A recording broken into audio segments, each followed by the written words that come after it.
हमारे कथा आती है ताज बेगम की। ताज बेगम वो भी मुस्लिम थी और सब छोड़ करके व्रज में रहने लगी थी। उनको मंदिर में प्रवेश का अधिकार नहीं था, तो वो बाहर बैठ करके दर्शनार्थियों से पूछती थी कि आज ठाकुर जी ने क्या पहना है। तो दर्शनार्थी आकर के उनको बताते थे आज ठाकुर जी ने ऐसी पोशाक पहनी, ऐसी पोशाक पहनी।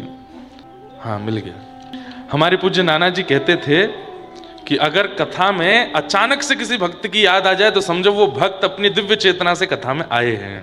तो अभी ताज बेगम बैठी हैं यहाँ पे, सुन रही हैं कथा। किसी ने कहा कि भाई तू एक तो मुसलमानी है। ताज बेगम अकबर की पत्नी थी। ठाकुर जी की छवि देख करके इतनी मोहित हो गई, ना कभी कथा सुनी, ना किसी आचार्य का संग किया, ना किसी सत्संग में गई, ना कभी नाम जप किया, केवल अकबर के साथ व्रज में, अकबर तो राजा है, आया व्रज घूमने के लिए, साथ में आई थी, तो केवल श्रीनाथ जी का दर्शन कर लिया खिड़की में से। बस वही छवि देख करके ऐसा ज्वर चढ़ा कि वापस आगरा जाकर के खूब चिकित्सक आए लेकिन बुखार नहीं उतरा। तब अकबर ने कहा कि कैसे आप ठीक होगी? बोले कि मुझे व्रज छोड़ दीजिए, बस मुझसे और कुछ होगा नहीं, मुझे उनको देखते रहना है बस, और मेरे से कुछ बनेगा नहीं। कई बार बंधुओं, हम पूर्व जन्म में भक्त होते हैं पर तब हमसे कुछ अपराध बन जाता है जिसके कारण अगले जन्म में हम ऐसे किसी योनि में या किसी परिवार में पहुंच जाते हैं जहां दूर दूर तक भगवत सत्संग चर्चा आदि नहीं, लेकिन फिर भी पूर्व जन्म का हमारा जो भक्ति भजन भाव था उसके कारण कभी कभी संचित रूप से हमें ठाकुर जी दिख जाते हैं, मिल जाते हैं और हम भजन में प्रवृत्त हो जाते हैं। कई लोग हिंदू हैं, कई लोग सनातनी हैं, कंठी माला पहनते हैं, घर में पूजा सेवा करते हैं, पर फिर भी इतना प्रेम नहीं कर पाते ठाकुर जी से। केवल और केवल नियम पूर्ति में ही उनका ध्यान ज्यादा रहता है, बाकी ठाकुर जी के प्रति इतना समर्पित नहीं हो पाते। पर कई लोग, अगर वर्षा हो रही है आकाश में और हिरण्यकश्यप तिरछी नजर से देख ले तो इंद्र की मजाल नहीं कि एक बूंद भी गिरा दे ऊपर से। इतना शासन हिरण्यकश्यप का। उस कुल में जन्मे श्री प्रहलाद जी महाराज, कैसे भक्त हो गए ठाकुर जी के। खूब मारने का प्रयास कर लिया, कुचलने का प्रयास कर लिया, अग्नि में जलाने का प्रयास कर लिया, पानी में डुबाने का प्रयास कर लिया, सब प्रयास कर लिए, लेकिन भजन गया नहीं चित्त से। वो 5 वर्ष की अवस्था में नृसिंह को प्रकट कर दिया। ये एक जन्म का तो नहीं हो सकता। बहुत कम उम्र में देखो, युवाओं, कई वृद्ध लोग कहेंगे कि युवाओं की इतनी प्रशंसा क्यों होती है, वो भक्ति कथा आदि सुनने लगते हैं तो उनकी इतनी प्रशंसा क्यों होती है? क्यों? क्योंकि वो बहुत कम उम्र में इतना भजन भाव कथा आदि सब श्रवण कर रहे हैं। अब बोलना तो नहीं चाहिए, परसों एक लाली आई, मिली हमको बाहर, बोली महाराज जी मेरे बोर्ड के एग्जाम में फिर भी भाग के आई हूँ कथा सुनने के लिए। मैंने कि लाली तेरे घर वाले पकड़ लेंगे, मैं फेल है गई तो। नहीं महाराज जी, एक पेपर में अगर री एग्जाम भी देना पड़े तो दे दूंगी, लेकिन एक बार कथा सुनना तो है। आप नैमिषारण्य आए हैं, मेरा घर यहाँ से दूर तो बहुत है, पर एग्जाम है, मैं दे लूंगी जाके, पर मुझे था एक बार कथा सुनूं, दर्शन कर लूं। और इतनी उत्सुक, चलते चलते गिर गई थी। तो युवाओं को ऐसे में देखता हूं ना तो मैं रुकता नहीं, मैं मिलता नहीं ज्यादा, क्योंकि मुझे वो अच्छा नहीं लगता कि मैं अपनी ज्यादा फोटो खिंचाऊं, पुजवाऊं खुद को। अब भाई मैं बिचौलिया हूं, आपको उनसे संबंध करावे आया हूं, मुझसे संबंध मत बनाइए। बिचौलिया तो अच्छे परिवारों को मिलाता है। आप सुदृढ़ परिवार हो, ठाकुर जी सुदृढ़ वर हैं आपके लिए, मेरा काम मिलाना है। तो पर बिचौलिया ही छोरा के काजे छोरी देखे गए हो, खुद ही ब्याह करे आए हो, तो कैसो बिचौलिया? हम तो बिचौलिया, इसलिए हम जल्दी जल्दी पहुंच जाते हैं कमरा में, चुपचाप बैठ जाते हैं भीतर। ठाकुर जी के संग लो ना सेल्फी। सूरदास जी ने किसी के संग सेल्फी नहीं ली, ठाकुर जी के संग सेल्फी है उनकी।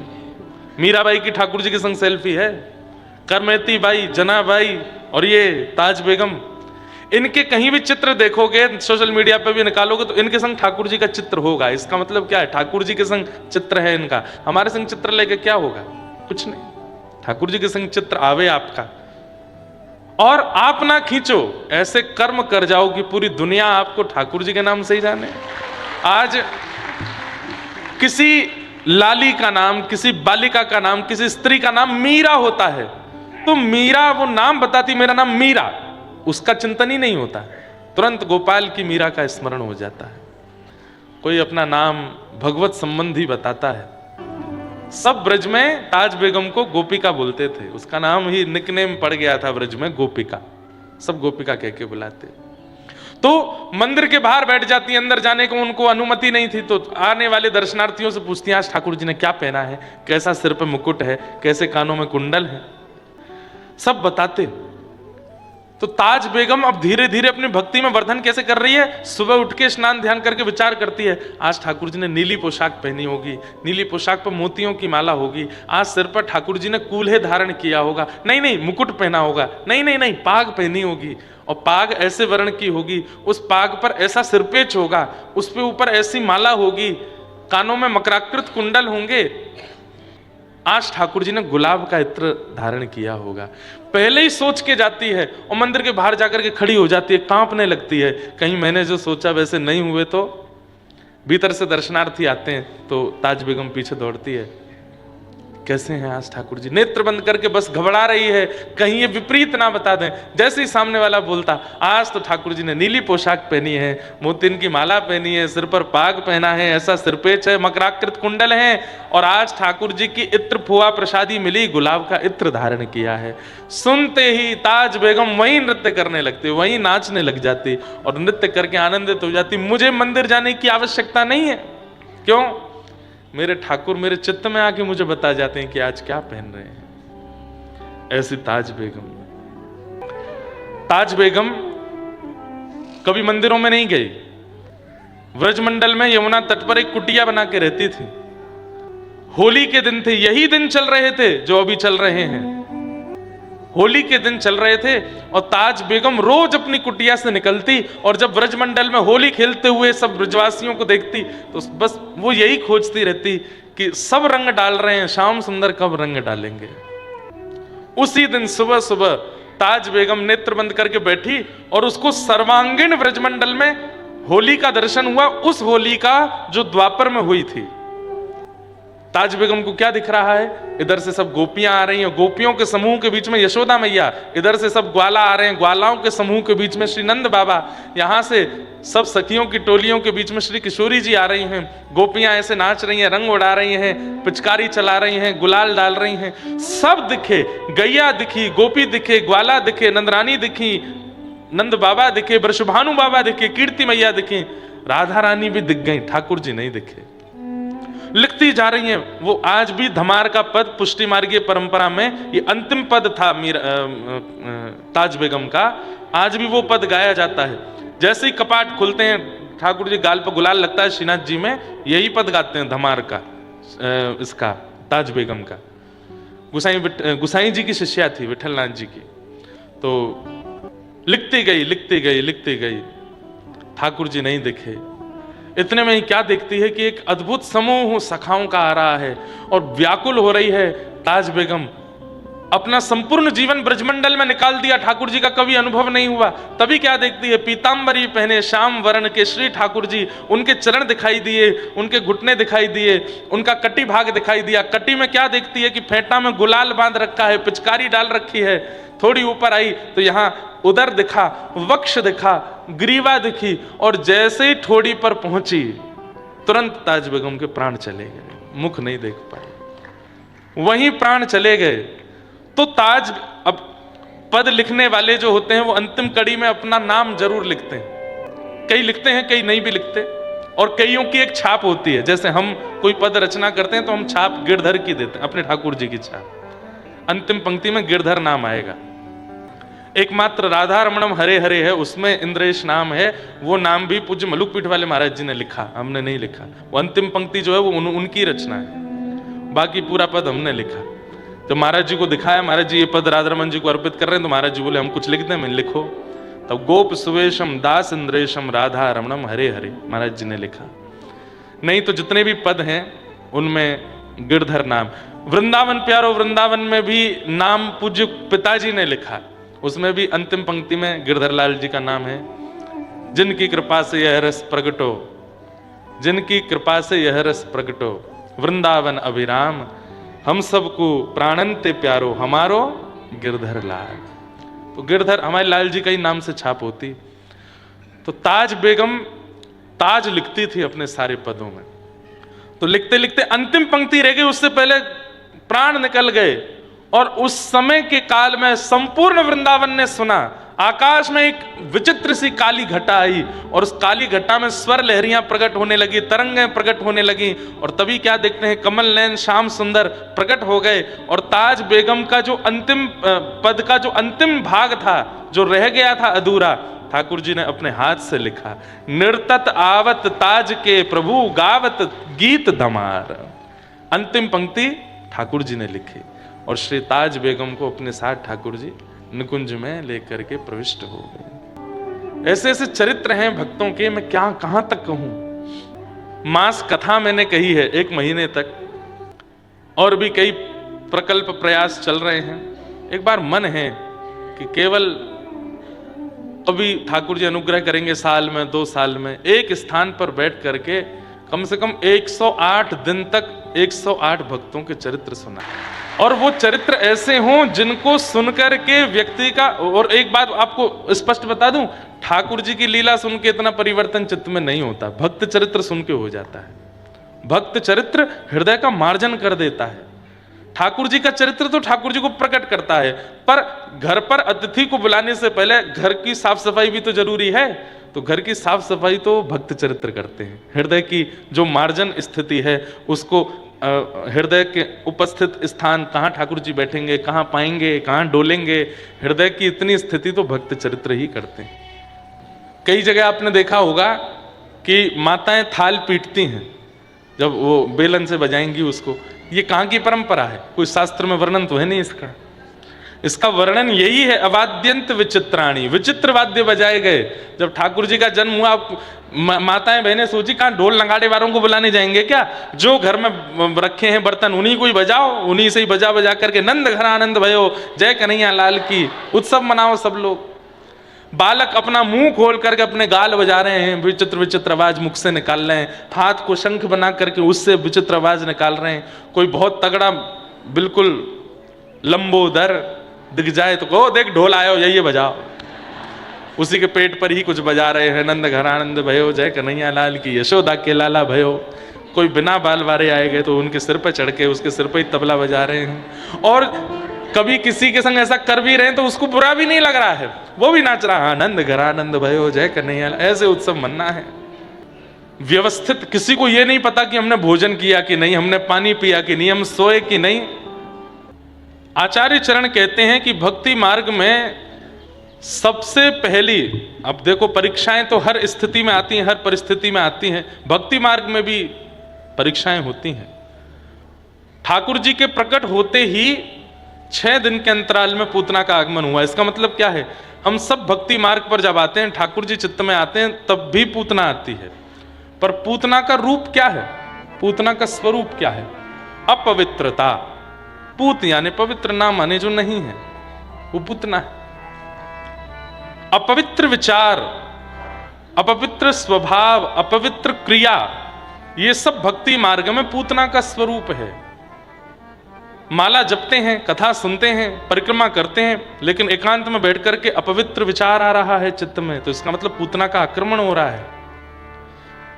कथा सुनते हैं, सत्संग करते हैं, लेकिन उसके बाद भी ईर्ष्या चित्त से नहीं जा रही है, दूसरे के प्रति प्रतिस्पर्धा की भावना नहीं जा रही है, तो इसका मतलब पूतना का आक्रमण है आपके चित्त पर।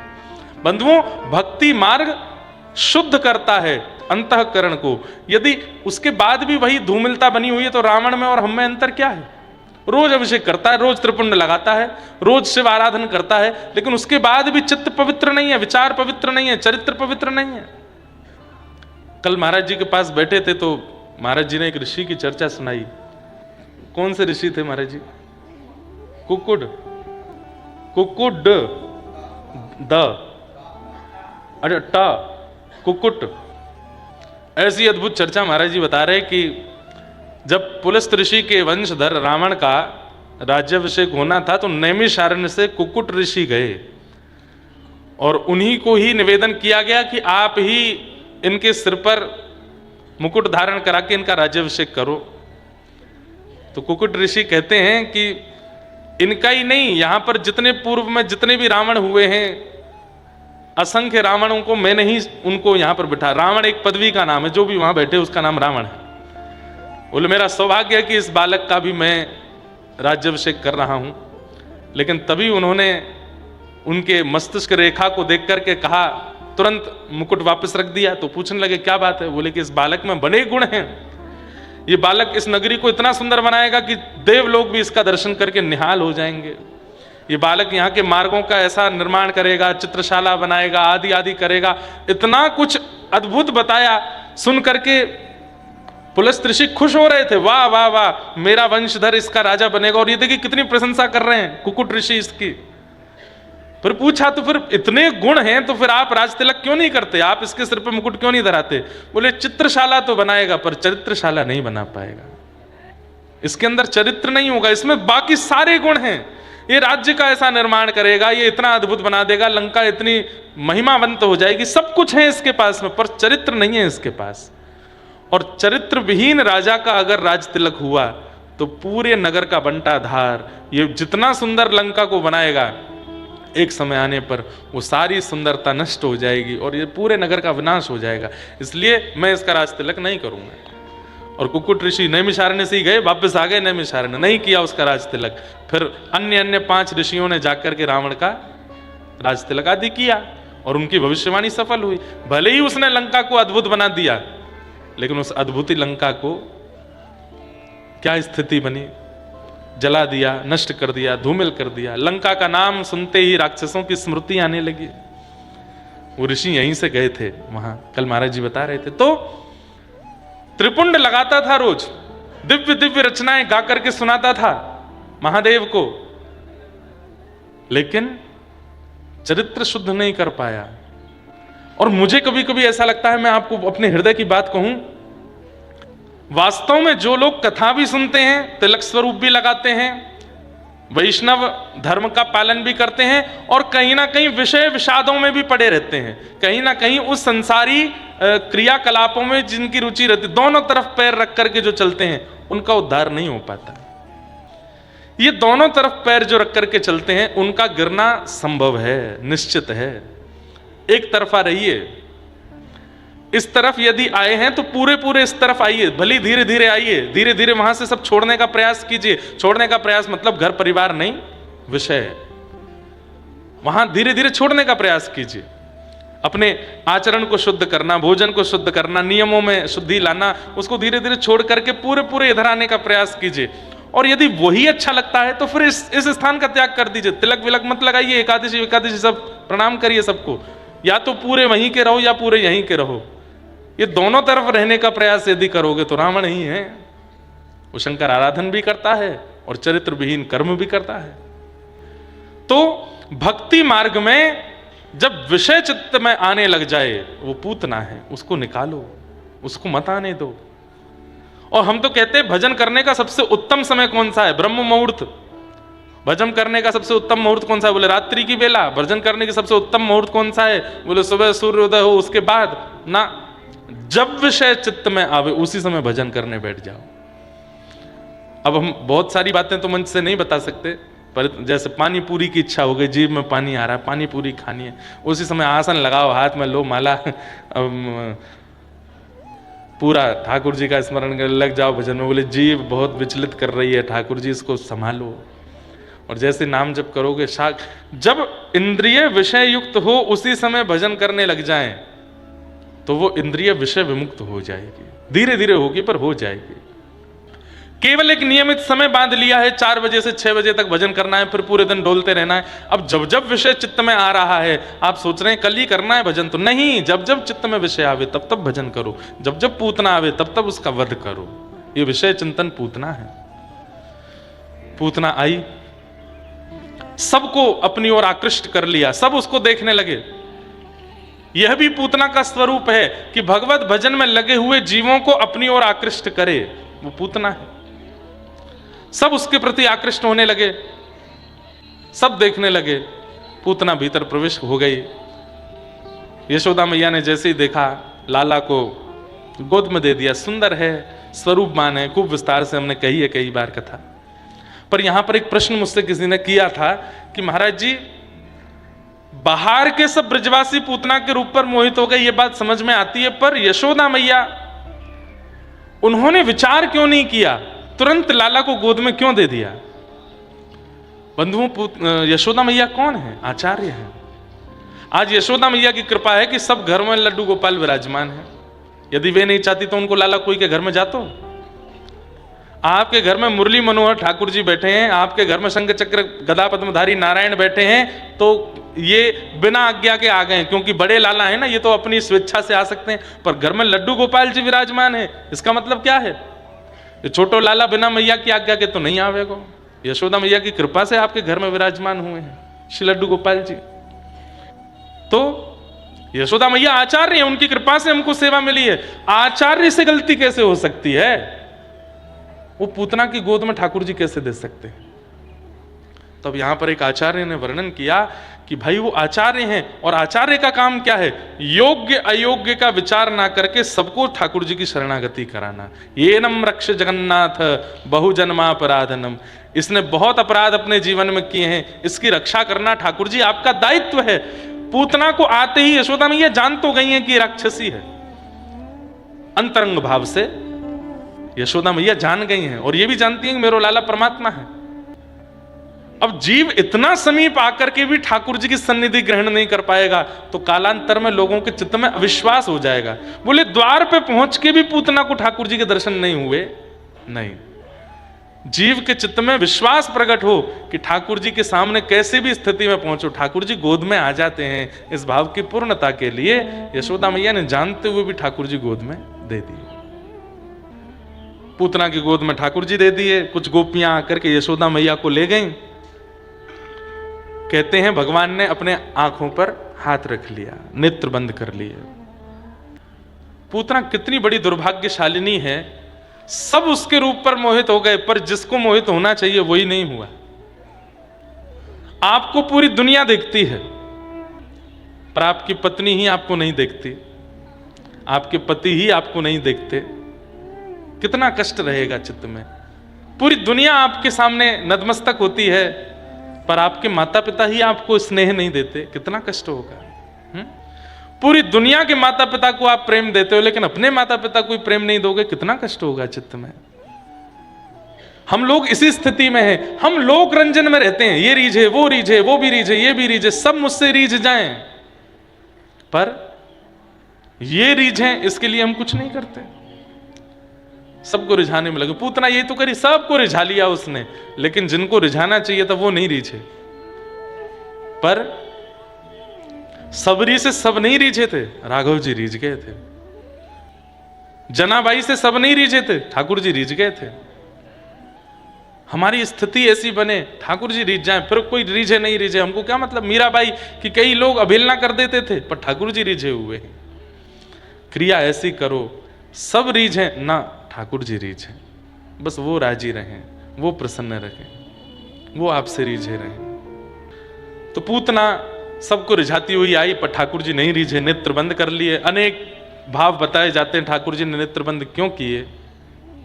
जैसे ही पूतना ने, इसके पीछे मुझे जो एक विशेष भाव लगता है वो ये कि पूतना अपने वास्तविक रूप में नहीं आई, इसलिए ठाकुर जी ने नेत्र बंद किए।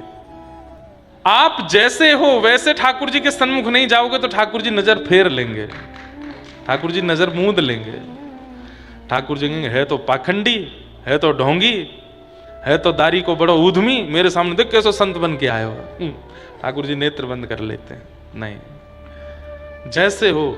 मैं कहता हूं वंशी अधर पर क्यों लेटती है, क्योंकि पोली है और अपने पोलेपन को छुपाती नहीं है, ठाकुर जी के आगे प्रकट कर देती है, इसलिए ठाकुर जी अधर पर धारण करते हैं। तबला क्यों नहीं बजाते, पोला है लेकिन छिपा के रखता है।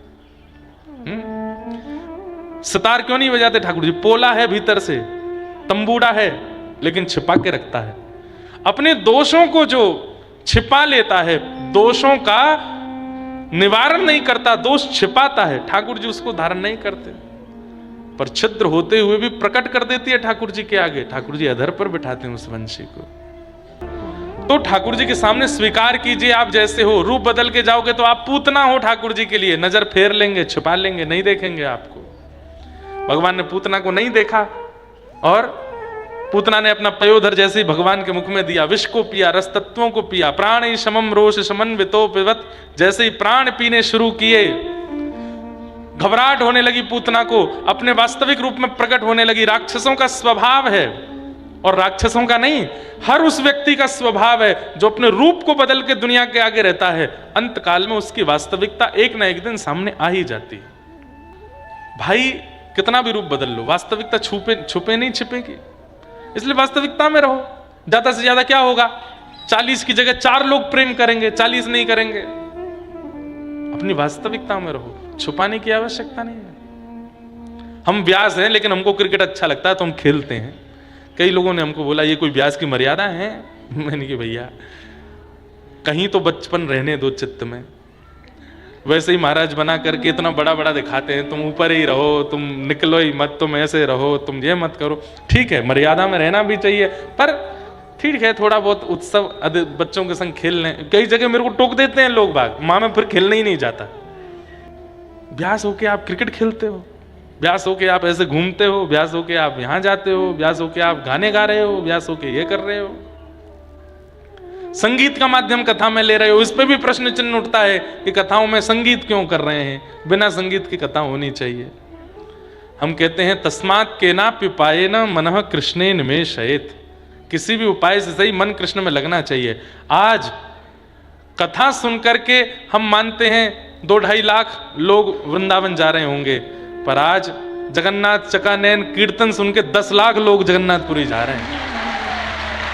आज करके इशारों भजन सुनकर के लाखों लोग बरसाने जा रहे हैं। आज वृंदावन प्यारो वृंदावन भाव सुनकर के कितने लोग सप्त निधियों के दर्शन कर रहे हैं। बाईसा ने भजन गाया, सूरदास ने भजन गाया, कुम्मन दास ने भजन गाया। हम लोग कहते हैं आप भजन मत गाओ, नहीं गाते। हम तो सच बताएं बहुत कम गाते हैं, 1-2 याद आता है कथा में तो गा देते हैं, इतने नहीं गाते। पर सब चीजों पर बहुत लोगों को ऐसा रहता है, अरे अपनी वास्तविकता में रहो। प्रिय है खेल खेलना तो खेलो, खूब आनंद करो। एक जगह कहीं कथा थी तो वहां पैदल आने में बहुत भीड़ पकड़ लेती थी, गाड़ी के लिए रास्ता में जगह नहीं थी, तो हमने स्कूटी मंगा ली। हम स्कूटी से जाते कथा करने, सीधे जाके व्यास मंच पे ही रुकता मैं। बोले ये कैसे व्यास जी स्कूटी चला के आते व्यास मंच पे? हमने कि अब उसमें क्या बदलूं, मेरे को 3 घंटे जो यहाँ कहना है बैठ के, उससे आपका परिवर्तन होना है ना। अब मैं स्कूटी चलाऊं, क्रिकेट खेलूं, उससे कुछ होना तो है नहीं, तो करने दो हमको। अपनी वास्तविकता में रहिए, बहुत आडंबर में रहने की आवश्यकता नहीं है, नहीं तो आप पूतना हो। जैसे ही पूतना के प्राणों को पीना शुरू किया, विशाल विकराल स्वरूप धारण कर लिया, पूतना राक्षसी बन गई। और जैसे ही राक्षसी बनी, ठाकुर जी ने तुरंत नेत्र खोल करके पूतना को देख लिया। हाँ, अब आई ना अपने असली रूप में, अब देखूंगा। चार्थे स्वविज्ञ स्वराट, वे अविज्ञ हैं, अनविज्ञ नहीं है, वो सब जानते हैं, इसलिए उनके सामने छिपाव मत रखो। भगवान ने प्राणी शमम रोष शमन वितो पिबत, प्राणों को पी लिया, विशाल विकराल पूतना का वध हो गया, मर्दन हुआ। बोलो पूतना मर्दन गोपाल की। विशाल पूतना का शरीर गिर पड़ा, जोर की आवाज आई, ब्रजवासियों ने जाकर के पूतना के शव का संस्कार किया। ठाकुर जी को अब हमारे पूज्य नाना जी एक बहुत सुंदर बात कहते, महाराज जी हमारे नाना जी भी पुष्टि मार्गीय थे, इसलिए पुष्टि मार्गीय लक्षण हमारे अंदर पूज्य नाना जी से आए हैं। हमारे नाना जी कहते, कई सुबोधनी जी के भाव भी सुनाते थे और कई अपने मन के भाव भी सुनाते थे। बोले ठाकुर जी की हर लीला में, चाहे वो राक्षसों के संग भी लीला कर रहे हैं, वहां भी भक्त उद्धार है, वहां भी राक्षस प्रधान नहीं है, किसी भक्त पर कृपा करनी है ठाकुर जी को। तो हमारे पूज्य नाना जी कहते, बोले लाला जी पूतना मर्दन लीला कहा भाई? मैंने कहा भाई नाना जी। तो बोले ठाकुर जी कौन के काजी आए हैं पृथ्वी पे? मैंने कहा गौ ब्राह्मण संत प्रतिपालक हैं ठाकुर जी। विप्र धेनु सुर संत हित लिन्न मनुज अवतार। विप्र धेनु यानी कि गैया, सुर यानी कि देवता, और संतों के लिए ठाकुर जी मानव बनकर के पृथ्वी पे आए हैं। पर ठाकुर जी के जन्म को 6 दिन है गए, विप्रन ने स्वस्ति वाचन कर दियो, देवता के रूप में महादेव आके दर्शन करके चले गए, सबने आकर के ठाकुर जी को अवलोकन कर लियो, लेकिन अभी तक गैयान को दर्शन नहीं भयो ठाकुर जी को। तो गौशाला में खड़ी खड़ी गैया सब रम्मा रही हैं, रो रही हैं, अरे लाला तुम रहन दो, तुमने छल किया हमारे संग, हमारे कहा जाए हो और हमसे ही नहीं मिले अभी तक आए करके। तो ठाकुर जी बोले अरे 6 दिना को मैं गैया कैसे आऊं चल के? अब घुटमुन चलना सीख जाऊंगा तो आ जाऊंगा गौशाला। नहीं नहीं, आप हमारे लिए आए हो, 6 दिन आके आप है गए, हम कैसे आमे अंदर दर्शन करवे, कोई योजना बनाओ, हमारे पास आओ। ठाकुर जी बोले रुक जाओ, जे पूतना आ रही है भाई। जैसी पूतना आई तो विशाल विकराल पूतना नंद भवन से जैसे ही बाहर निकली तो ठाकुर जी पयोधर पर बैठे हैं, और पयोधर पर बैठे भाई ठाकुर जी को लेके जैसे ही आकाश मार्ग की ओर लंबी चौड़ी हुई तो जितने लोगों को दर्शन नहीं हुआ सब ने ठाकुर जी को देख लिया, और गौशाला में खड़ी खड़ी गैयाओं ने भी ठाकुर जी का अवलोकन किया। पर इतने में भी गैयाओं का मन भरा नहीं, बोले इतनी दूर से दिख रहे हो, नेक्से से आप हो, कछु कृपा करो। तो जब पूतना मर गई तो सब ब्रजवासी गए, और गोपियों ने ठाकुर जी को जब उठाया तो मन में विचार किया इतनी बड़ी राक्षसी आई, कहीं लाला को नजर गुजर नहीं लग गई हो, क्या करें। तब एक गोपी बोली लाला को लेके तुरंत गौशाला चलो, गौमूत्र से स्नान कराएंगे, गौ पुछ से झाड़ू लगावेंगे, गौ रजिया के माथे पर लगावेंगे, सोई लाला ठीक है जाएगो। ठाकुर जी 6 दिन के मंद मंद मुस्कान लगे और मनी मन गैयान से कहे अब राजी हो, बोले हाँ लाला अब राजी हैं। तुरंत ठाकुर जी को लेकर के सब गोपियां गौशाला में पहुंची, गौमूत्र से स्नान कराया। कुछ साल पहले नेपाल में कथा थी काठमांडू में, तो वहां एक बड़े विद्वान हमारे पूज्य गुरुदेव भगवान, पूज्य दादा गुरुजी भगवान श्री रामानुज गुरुजी के एक शिष्य रहते हैं, चक्रपाणी नाम है उनका। तो उन्होंने अपने ठाकुर जी का मुझे दर्शन कराया, बहुत ध्यान से सुनना। छोटी सी एक डलिया सी थी, उसमें शालिग्राम भगवान थे, उनकी वो मुक्तिनाथ भगवान की सेवा करते। तो मुझसे बोले हमारे ठाकुर जी के दर्शन करो, मैं दिखाओ। जैसे मैंने देखे तो शालिग्राम भगवान, और शालिग्राम भगवान के नीचे एक कुशा की ऐसी आसन थी, और वो कुशा का आसन ऐसे लंबा गोल गोल जा रहा था, बगल में एक चांदी की गैया, वो चांदी गैया गले में बंध रहा था वो आसन का एक भाग, और वह गैया के नीचे घास और रखी थी चांदी की गैया। मैंने कहा महाराज जी ये कैसे दर्शन है। बोले देखो हम ज़्यादा ठाकुर जी का भोग वोग तो लगा नहीं पाते, हम संस्कृत के अच्छे विद्वान हैं। बोले हम संस्कृत पठन पाठन में बहुत व्यस्त रहते हैं, एक जगह हमारी ठौर नहीं, इधर जाओ उधर जाओ, यहाँ भागो वहाँ भागो। तो भावना हमने क्या रखी, शालिग्राम भगवान को सुबह स्नान आदि कराते हैं, चंदन लगाते हैं, और ठाकुर जी के पास में गैया है। अब रोटी सब्जी तो सब जगह नहीं मिलती, घास सब जगह मिल जाती है, तो हम गैया के नीचे घास छोड़ देते हैं, गैया घास खा लेती है, ठाकुर जी निकाल के उसका दूध पी लेते हैं तो हमें लगता है ठाकुर जी का पेट भर रहा है। मैंने बहुत बढ़िया, वो ठाकुर जी को भोग नहीं लगाते, गैया को घास खिलाते हैं रोज। तो एक दिन बोले रोने लगे, नेत्रों में अश्रु आ गए। मैंने कहा क्या हुआ। बोले हमारे मन में किसी ने हमको टोक दिया, बोले कि आप गलत कर रहे हो, ठाकुर जी का भोग नहीं लगाते, गैया के नीचे घास धर देते हो, और ये उचित बात तो नहीं है। तो मुझे रात्रि में स्वप्न आया कि कहीं मैं गलत तो नहीं कर रहा हूँ, कहीं ऐसा तो नहीं है कि मैं तो भावना रखता हूँ कि गैया को मैं घास खिलाता हूँ, गैया दूध देते, ठाकुर जी पी लेते होंगे, कहीं ऐसा तो नहीं है 10-15 महीना से भूखे ही बैठे हूँ। तो मैंने कहा फिर बोले अगले दिन महाराज मैंने ठाकुर जी से प्रणाम करी, आज मुझे कोई संकेत कर देना कि आप दूध पीते हो कि नहीं तो मैं कुछ व्यवस्था करूँ आपकी। मैंने फिर क्या हुआ। बोले हम सुबह घास धर के गैया के सामने, छोटी सी चांदी की गैया, छोटी वाली इतनी बड़ी वाली, उसके नीचे घास धर के गए, और महाराज जी सुबह पढ़ाने गए, विद्यार्थियों को पढ़ा करके, और संध्या करने के लिए जब हम आए, हमने जैसे ही ठाकुर जी खोले, मैंने क्या हुआ, बोले सबरी घास गायब थी, तो वो गैया खा गई उसको तो बोले उससे ये प्रमाणित हो गया मन में कि गैया घास खा रही है, इसका मतलब दूध भी दे रही है, और ठाकुर जी पी रहे होंगे। आप ऐसा मत करना कहीं सुन के, आप लोगों को कहीं लगे कि भाई 56 भोग बनाने पड़ते हैं, बढ़िया गैया एक छोटी लिया उसको ही घास खिलाते रहो ठाकुर जी पाएंगे नहीं।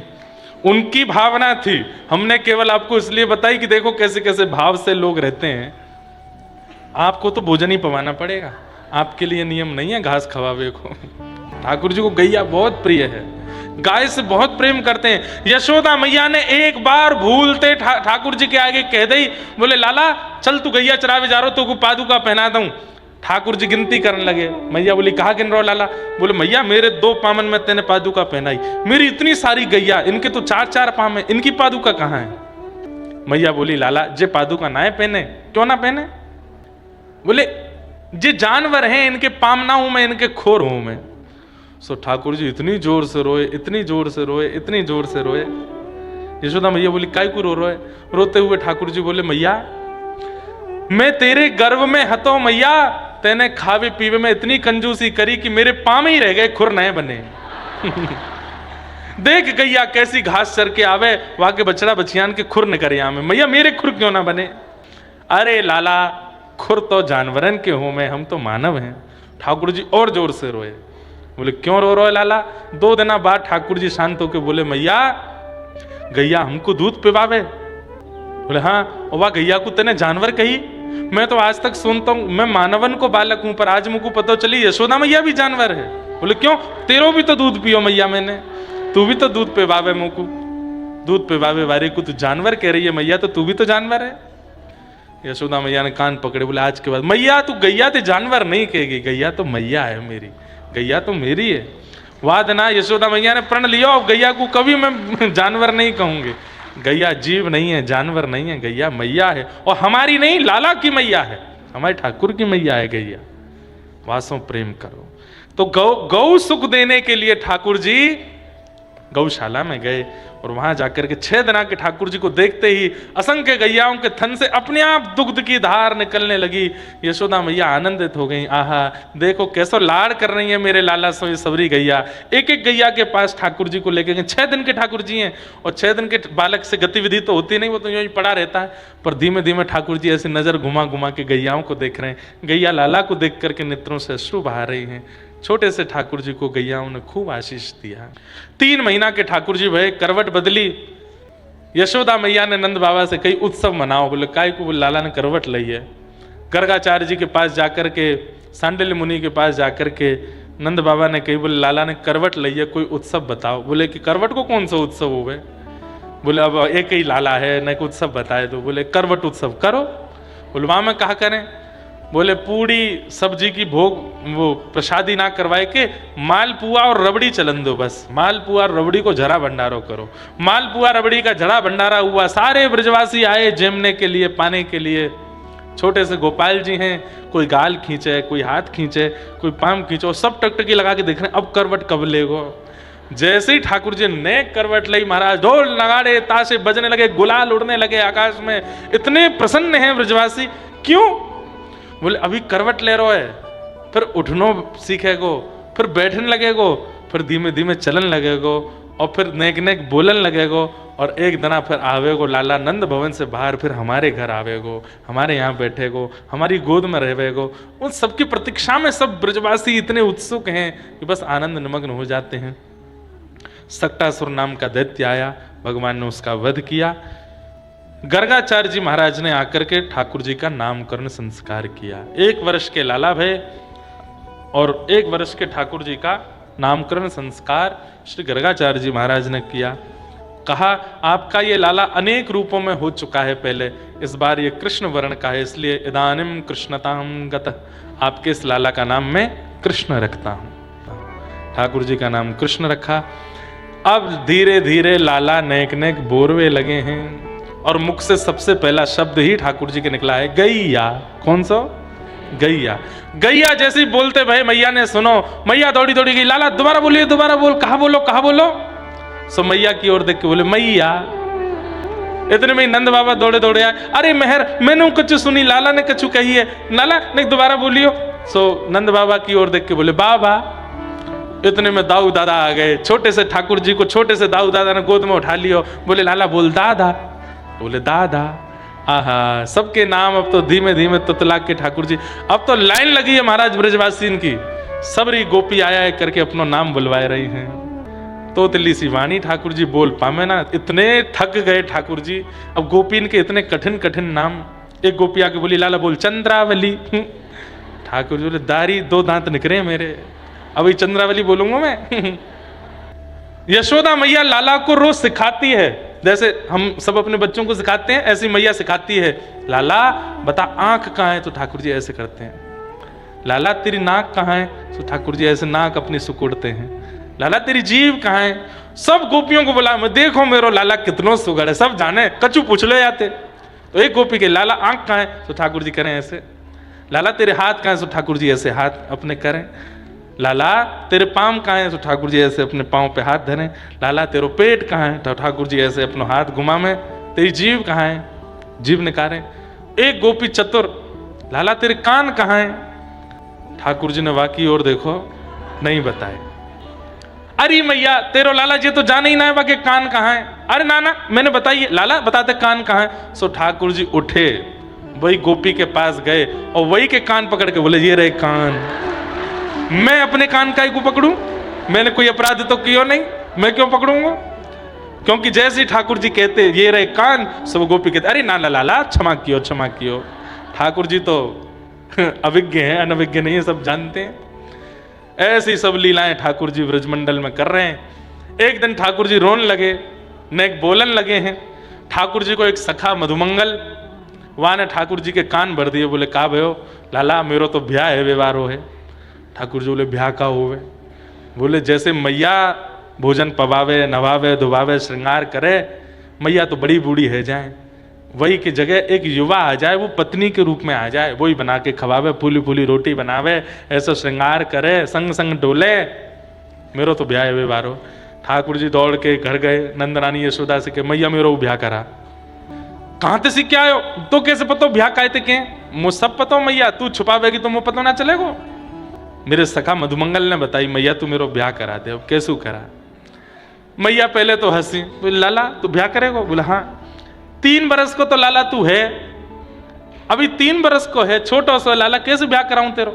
हाँ तो मैया छोटो सो, मैं छोटी सी बहू लिया, इतनी बड़ी बहू लिया कि मैं जेब में धर के गैया चरावे जायो करूं, जब मन करे तब जेब ते निकाल ले करूं। आहा, ठाकुर जी की मधुर बात। सब गोपियां सुनने के लिए आई। यशोदा मैया ने कही सब घूंघट कर लो लाला, ये सबरी बैठी हैं, जो तो बढ़िया लगे बात ब्याह कर ले। अब एक एक गोपी के सामने ठाकुर जी जामे, घूंघट उठा में, अरे मैया जे तो कारी है, या तो नहीं करूंगा।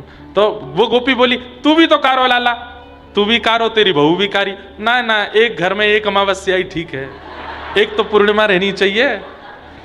मैया पूर्णिमा सी आवेगी, जो अमावस्या 2 नहीं चलेंगी।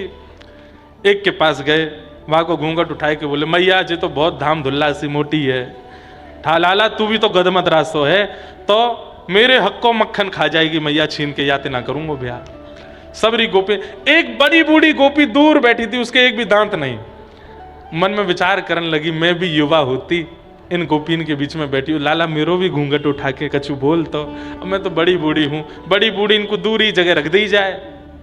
ठाकुर जी वहां के मन की बात पहचान गए, तिरछी नजर ते दौड़ते भाई गए वही के पास, और वहां को घूंघट उठाए के देखो बिना दांत वाली अम्मा हंसन लगी। ठाकुर जी वही की गोद में बैठे, मैया यही तो ब्याह करूंगा मैं तो, ये सबसे बढ़िया है। अरे लाला तेरी बहू ऐसी एक दांत नहीं, बोले मेरे तो ना है या क्यों ना है, दोनों बिना दांत वाले रहेंगे मैया, मैं तो यही तो ब्याह करूंगा। ऐसी ठाकुर जी की मधुर मधुर लीला, इन सब लीलाओं से ठाकुर जी सबके चित्त का हरण कर रहे हैं। आकाश में देखने वाले सब देवता मोहित हो रहे हैं। धन्य है ब्रजवासी जन, धन्य है। अरे मैंने सब जगह देखा, नारद जी कहते हैं मुझे ब्रह्म कहीं नहीं दिखा, तभी मैंने कहां देखा, अहम तो नंदम वंदे, तभी मैं वृंदावन में नंद भवन के अंदर देखता हूं, यस्यालिंदे ब्रह्म वसता, तब नंद भवन की दहली पे लटका हुआ मैंने ब्रह्म को देखा। आहा, मैंने वेदों की शाखाओं को देखा। ब्रह्मा जी कह रहे हैं मुझे परब्रह्म नहीं दिखा। बोले तो फिर कहां देखा? मिलितम मिलितम गोप बधूटी पटांचले न बद्ध, एक गोपी के आंचल में लिपटा हुआ। गोपी कौन? यशोदा। मैंने वहां ब्रह्म को देखा। रसखान कहते हैं वेद में ढूंढो, ब्रह्म में ढूंढो, पुराणन गानन, सब जगह मैंने ढूंढा, मुझे कहीं भी ब्रह्म नहीं दिखे। आहा, मिल गए मिल गए मिल गए, कहां मिले? तभी मैंने देखो दुर्यों में कुंज कुटीर में, तभी मैंने एक दिव्य कुंज की ओर देखा, तो वहां क्या पाया कि श्री किशोरी जी बैठी हैं और उनके चरणों में लौट रहे हैं परब्रह्म, साक्षात श्री कृष्ण। व्रज भैया सबके समझ में आवे वाली बात नहीं है, उल्टी धार है ब्रजमंडल की, उल्टी रीति है ब्रजमंडल की। जो परब्रह्म है, जिनको वेद भी नीति नीति कह के बोला, ब्रज में अलग ही स्थिति है उनकी। कैसी स्थिति है? श्रृंग्यग्निड्यम शशि जलद द्विजकंटकेभ्य। ठाकुर जी किनके संग क्रीड़ा कर रहे हैं? एक ही श्लोक में श्री शुक्राचार्य जी ने सबरे ऊधम बता दिए ठाकुर जी के। गैयाओं के सींग पर लटकते हैं। बताओ कोई लटकवे की जगह सींग? गैया के सींग पर लटक के गैया को झूला बनाते हैं ठाकुर जी। क्यों? गैया डोले यहाँ थे बाबा के सींग पर लटक के, अरे दाऊ दादा तुम चढ़ जाओ, बहुत जोर का झूला मिलो है। श्रृंगी अग्नि, यशोदा मैया की चूल्हा की अग्नि निकाल करके, और वो जो लकड़ी में ऊपर अग्नि पे लालिमा आ जाती है, उससे दाऊ दादा को डराते हैं। श्रृंगी अग्नि, डेमष्टि ये तो इतना सुंदर है ड्रमस्टी। क्यों? बोले नए बछड़ा बछिया जब जन्म लेते हैं नंद भवन में, तो रोज ठाकुर जी जाते हैं, छोटे छोटे बछड़ा बछियाओं के मुंह खोल के उनके दांत गिनते हैं, या के इतने आगे मेरे कितने हैं। और जैसे ही बछड़ा के ज्यादा होते हैं ठाकुर जी से, सोई रोते रोते मैया के पास, जब मैया मेरे दांत ना आ रहे, देख बाबा बछड़ा के निकल आए, मेरे क्यों ना आ रहे। और उससे इतना बैर मान लेते हैं उस बछड़ा से कि सब गैया के बछड़ान को ठाकुर जी प्यार करें, उसको नहीं प्यार करते जिसके ज्यादा दांत निकल आए। मोते आगे भगरो है। श्रृंग अग्नि ड्रमस्टी जल। ठाकुर जी यमुना क्रीड़ा बहुत अच्छी लगती ठाकुर जी को। यशोदा मैया जाने नहीं देती ठाकुर जी को। क्यों? मानते नहीं है, ऊधम मचाते हैं, कूद जाते हैं जमुना जी में। यशोदा मैया फिर पहुंचती डोले, जाड़ो है वो, छींक मारते डोले, फिर ठंडी लगी लाला को। तो यशोदा मैया लाला को जमुना जी में जान नहीं देती। पर ठाकुर जी की एक ही रट, जैसे ही संध्या होने लगती है, सूर्य थोड़े अस्ताचल को, मैया मैं जमुना जी जाऊं, मैंने एक डोले आऊं।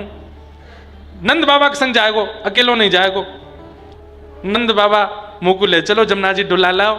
तो नंद बाबा उंगली पकड़ा करके ठाकुर जी को ले जाते। मैया के देखियो कूदे नहीं कि अब तू बिल्कुल चिंता मत करे, भारी रहेगो। जमुना जी देखते ठाकुर जी का मन, मयूर ने, अच्छा यमुना जी ठाकुर जी की पटरानी है। तो यमुना जी कहती हैं, वाह जय जय, किनारे पे ही डोलोगे, न एक अंग स्पर्श तो कराए दो, न एक चरण स्पर्श तो कराए दो। ठाकुर जी कहें, जाने ना है ससुर जी संग में, उघारी सी डोल रही है, चुपचाप बैठी रहे, देखूं मैं। मन ही मन ठाकुर जी चर्चा भी कर लेते। लेकिन अब पत्नी की इच्छा है, ठाकुर जी कैसे पूरी करें। सो ठाकुर जी कहें, बाबा मैं नेक चलो जाऊं भीतर, घुटनों घोंटू घोंटू तक चलो जाऊं। नहीं बिल्कुल नहीं जाएगो, भीतर नहीं जाएगो। अरे लाला तू ना जाने, या मैं हुआ रे भीतर, पकड़ ले जाएगो भीतर। अब बाबा मैं आपकी उंगली पकड़ के जाऊंगा, नेक भीतर जान दो। अच्छा ठीक है, घोंटू घोंटू तक जाइयो, घुटने घुटने तक ठाकुर जी भीतर चले जा मैं। और जैसे ही नेक खेलन लगे, यहाँ नंद बाबा ने उंगली पकड़ा रखी है, ठाकुर जी इतने थोड़ी देर में उंगली छोड़ने लगे। ठाकुर जी, नंद बाबा के, लाला उंगली मत छोड़े ना बाबा, बस मैं खड़ो ही हूं, कुछ करना रहो। और जैसे ही उंगली छूटती है, तो ठाकुर जी ऐसी जोर से गिरते हैं जमुना जी में, और फिर ऐसे हाथ पांव मारे, अरे बाबा मैं डूब गया, अरे मुंह को हवा पकड़ रहा हो, हवा भीतर ले जा रहा हो, बाबा मुंह को बचा। नंद बाबा बचाने के लिए जैसे ही जाते हैं, सोई ठाकुर जी दोनों हाथ से पकड़ के नंद बाबा को भी घेर दें, और फिर जोर जोर से नाचते हैं, कोई हुआ ना हो, मैंने तो बाबा गीलो कर दियो। नंद बाबा गीले है गए। नंद बाबा बोले, चल वापस, तेरी यशोदा से शिकायत करूंगा मैं। अब ठाकुर जी मन में सोच रहे हैं, मैया बहुत डांटेगी आज। अपने केशन को बार बार पहुंच रहे हैं, घुंघराले केशन को ऐसे निचोड़ रहे हैं ठाकुर जी, कहीं मैया मारे नहीं मुंह को। जैसे नंद भवन आवे वारो, सोई नंद बाबा की उंगली छोड़ के ठाकुर जी दौड़ करके नंद भवन में घुस गए, और जाके सीधे मैया की गोद में बैठे। भैया बोले, लाला तू गिरो कैसे भयो?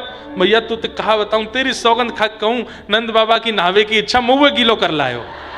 खुद तो नहायो ही नहायो, मुंह को भी गीलो कर लायो। मैया मैं कहा बताऊं या बाबा ते मैं कैसे बचूं? माने ना, जबरदस्ती नवाए थे। जो शिकायत नंद बाबा को करनी थी वो खुद कर आए पहले ही जाके। इतने में नंद बाबा आए, मैया यशोदा तेरो लाला बड़ा ऊधमी, सब जानू मैं, ऊधम लाला में ना तुम में आएगो है, खुद को नहावे को मनवा छोरा है डुबा लाए वहां पे है। मैं सब बता दी मुझको, लाला को धक्का दे दिया तुमने जमुना जी में। अब तुम नहा के आते तो मैं तो नाराज होती, रात्रि को काल, संध्या समय को काल, काई को जमुना जी में गए तो लाला हुए नवा लाए हो, ताकि यहाँ पे आरोप लगा दो। नंद बाबा बोले, है कहाँ?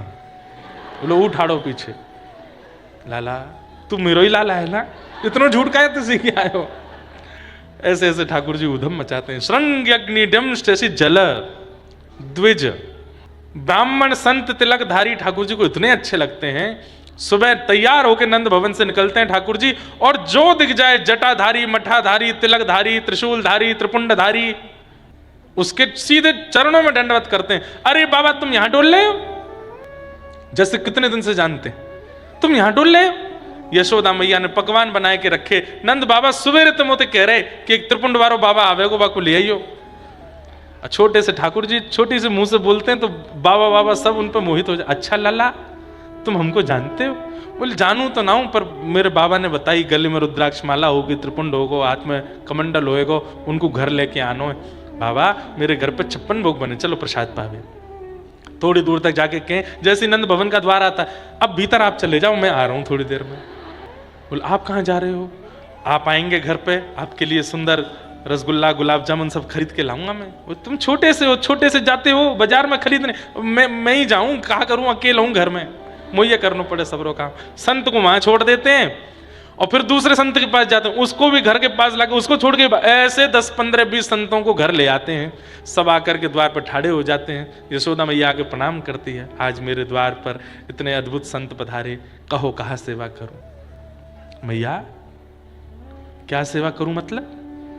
आपको लाला तो बोल रहा हो, घर में पूड़ी उछल रही है, घर में कचौड़ी बन रही है, रबड़ी जलेबी कलाकंद सब हमारे काजे, नंद बाबा सुबह से हमारी प्रतीक्षा कर रहे। अब संत जन बोले तेरी नहीं मेरी कर रहे, लाला ने मोते कही। बोले तुम तो नहीं मोते भी कही है, सबरे संतन से कह दे कि नंद बाबा तुम, और नंद बाबा कोई ना जाने।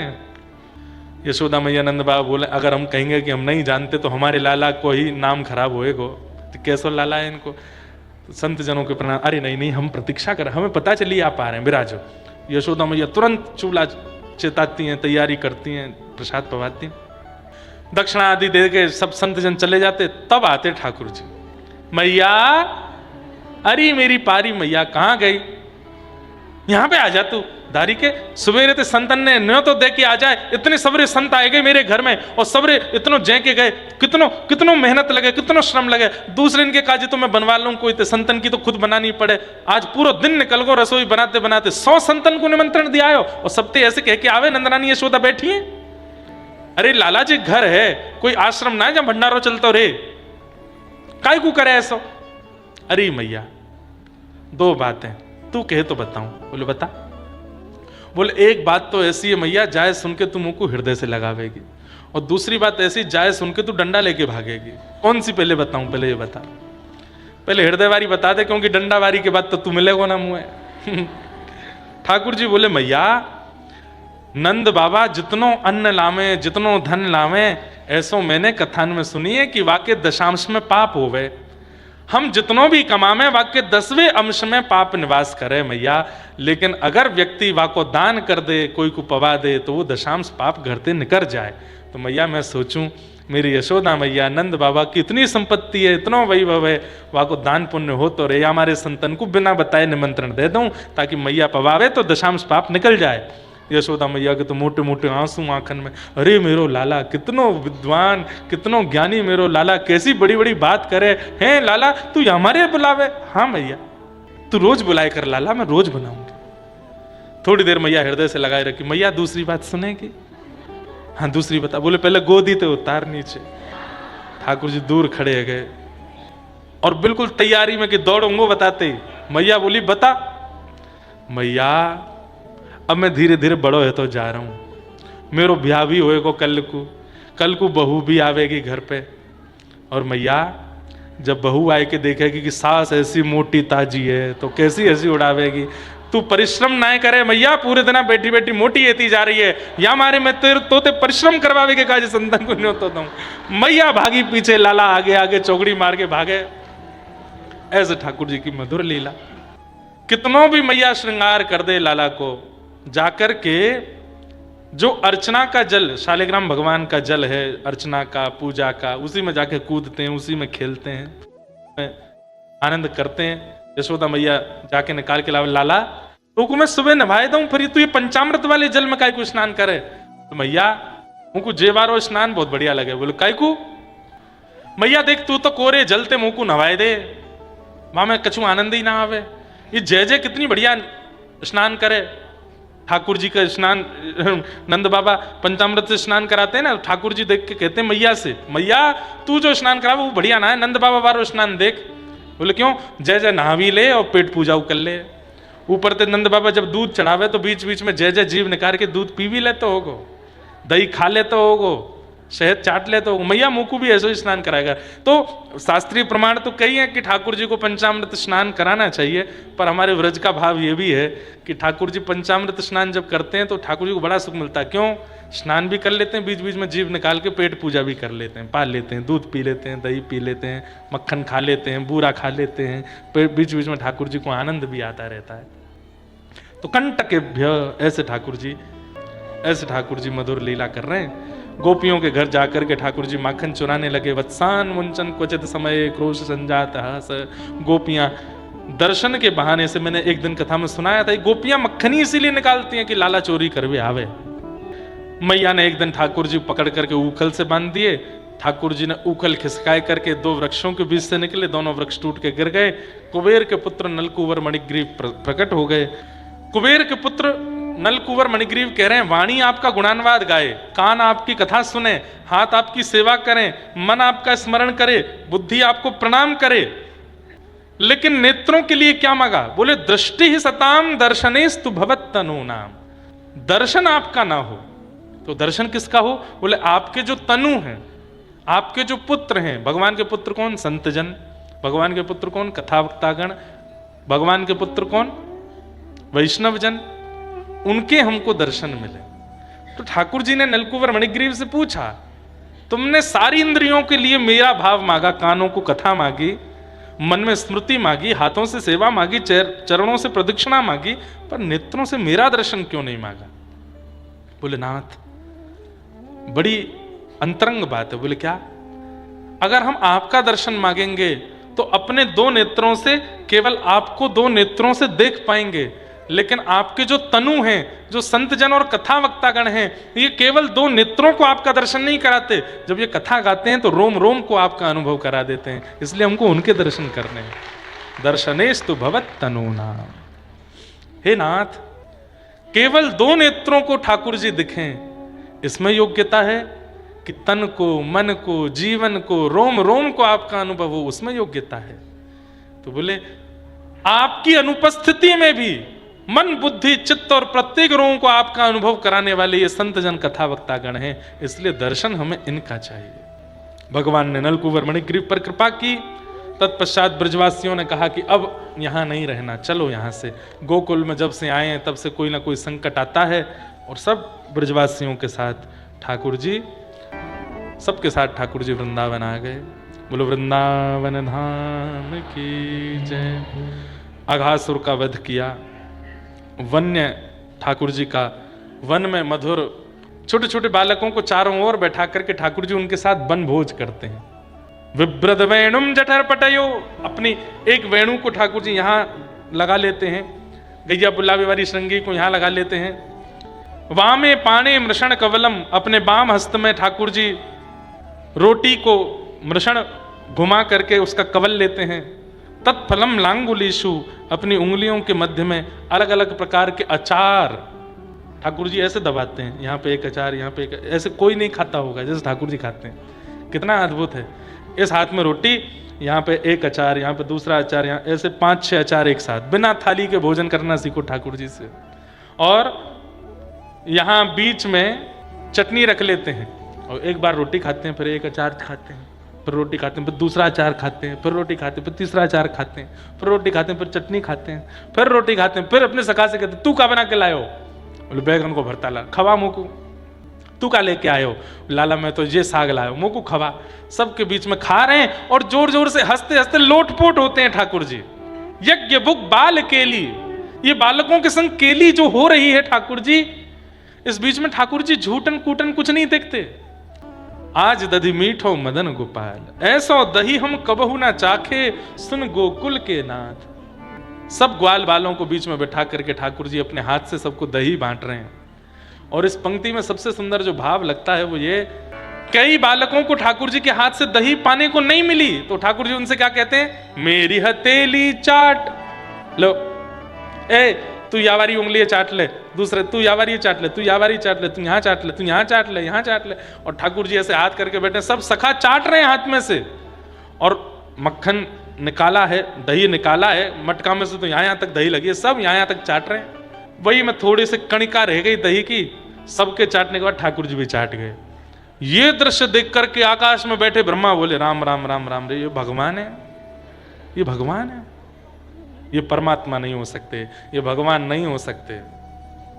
हमारे लिए इतनी शुद्धि के नियम बना दिए, खुद देखो क्या कर रहे हैं। सब ब्रजवासियों को झूठन कूटन खिला के उसी में से चाट रहे हैं। मन में विचार आता है कि आजकल भी कई लोगों को ठाकुर जी के लीला पर संदेह हो जाता है, संशय हो जाता है। बड़ी बात नहीं है। ब्रह्मा को हो सकता है, इंद्र को हो सकता है, तो हम तो मानव हैं। स्वयं ब्रह्मा जिनके सामने से ही ठाकुर जी अवतार लेकर के आए हैं, वो ब्रह्मा कह रहे हैं कि ये भगवान नहीं हो सकते, निश्चित कोई बहलू पिया है। भगवान के सखाओं का हरण करके ले गए, भगवान के ग्वाल बालों का हरण कर लिया, सब सखा और ग्वाल बाल ठाकुर जी ही बन गए। फिर 1 वर्ष तक सब सखाओं के रूप में, ग्वाल बालों के रूप में, बछड़ा बछिया के रूप में ठाकुर जी विचरण किए और 84 कोस व्रजमंडल के प्रत्येक कोने को अपने चरण से ठाकुर जी ने आच्छादित किया। इसलिए संपूर्ण व्रजमंडल पूजनीय है, क्योंकि सब जगह ठाकुर जी गए हैं। अकेले कृष्ण रूप में रहते कितना घूमते, इसलिए सबके रूप में ठाकुर जी ने आकर के पूरे व्रजमंडल को नाप लिया। ब्रह्मा ने मोह करके कुछ लीला की, ठाकुर जी ने उसमें भी कृपाई कर दी, पूरे व्रजमंडल में घूम लिए। 1 वर्ष बाद ब्रह्मा को जब लगा कि मैंने अपराध किया, देख करके वही ग्वाल बाल नीचे, वही ग्वाल बाल ब्रह्मलोक में, ठाकुर जी से क्षमा मांगने के लिए गया। भगवान ने क्षमा नहीं किया, ठाकुर जी नाराज हो गए ब्रह्मा जी से। फिर आगे जो प्रसंग आता है, कालिया नाग दमन, और उसके बाद वेणुगीत, जटेरी धाम में वेणुगीत की कथा की थी, वेणुगीत ही सुनाया था।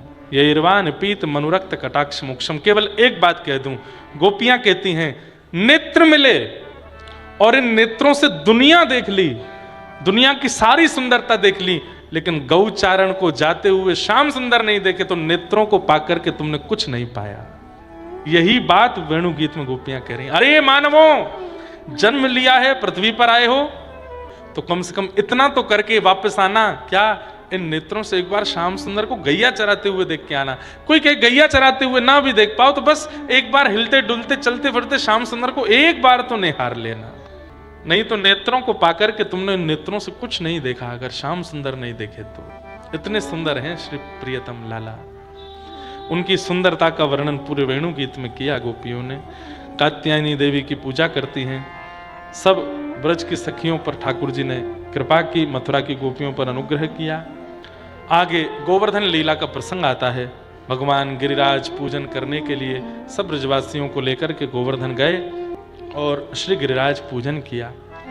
अब गिरिराज पूजन प्रसंग तो बहुत अद्भुत है, बहुत वृहद है। अब मेरा मन है कि मैं प्रवेश करूंगा तो फिर मुझे बहुत समय लगेगा उसके व्याख्यान में।